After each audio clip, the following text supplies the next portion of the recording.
sa batas, sinasabi na ang sesyon ng Sangguniang Panlungsod ay public.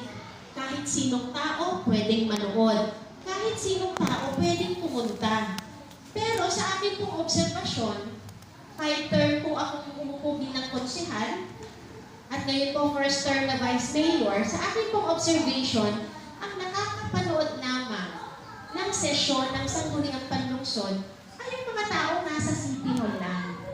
Kaya ang sabi ko po, napapanahon na para buksan natin sa publiko, sa lahat ng Parañaqueño, ang sesyon ng Sanggunian. Ito rin po ay pagpapatunay at pagpapatibay sa gusto nating mangyari na i-promote ang transparency bilang isang senyales ng isang matino at matapat na pamahalaang lungsod.